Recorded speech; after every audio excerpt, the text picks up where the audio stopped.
We all have discouraging thoughts telling us what we can't do, how we're not going to get well, we'll never meet the right person. Sometimes people speak negative words and say things that can limit our life.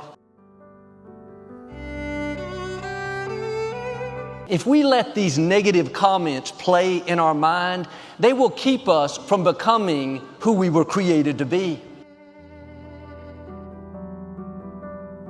No one can make you think something. You get to choose what you're going to dwell on. When those lies come saying you're not attractive, you don't have a good personality, you're too old, you can dwell on it, let it poison you, or you can ignore it and not give it the time of day.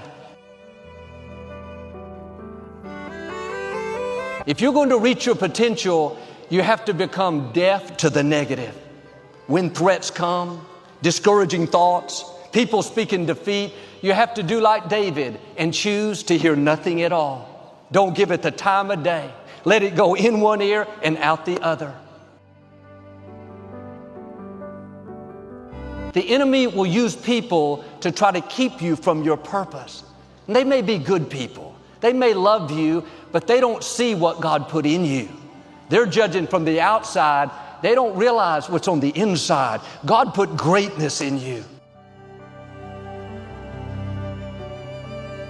It's one thing when a friend discounts you, a coworker puts you down, but when your own family, someone that should be for you, they speak defeat, tell you how you're not that talented, you can't accomplish the dream, those words carry more weight.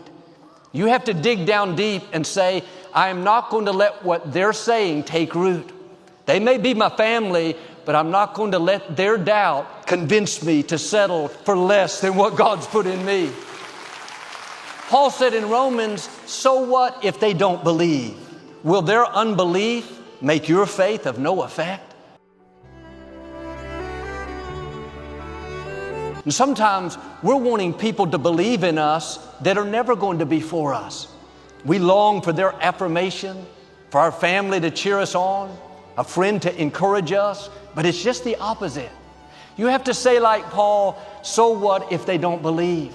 They're not going to talk me out of believing. I love them, but I'm going to be deaf to their unbelief.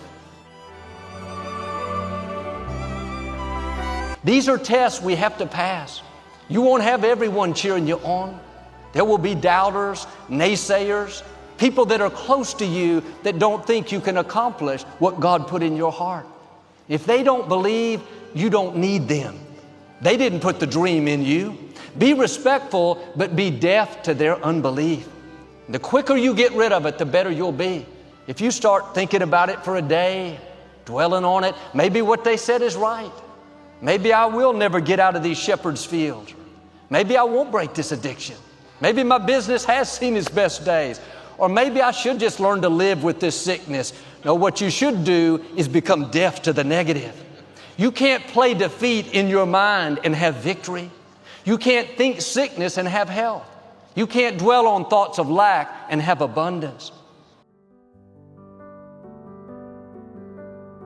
And there may be things that look like they're dead in your life. Dreams, relationships, promises you used to believe, but it's been so long, it feels too late. What you think is dead is only asleep. If you'll get your fire back, God is still going to bring it to pass. It's going to be uncommon, unusual, something that you didn't see coming. What people are telling you may be true. They have the facts, but God can override the facts.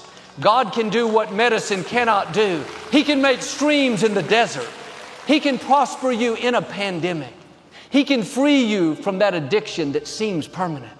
He can defy what the experts say. He's God. He controls the universe. He parts Red Seas. He brings dead things back to life. He takes shepherds and makes them kings. And tune in what God says about you. You're one of a kind. He says you're a masterpiece. You're made in the image of God. He's crowned you with favor. You have royal blood flowing through your veins. You're gifted. You're talented. You have everything you need to fulfill your destiny.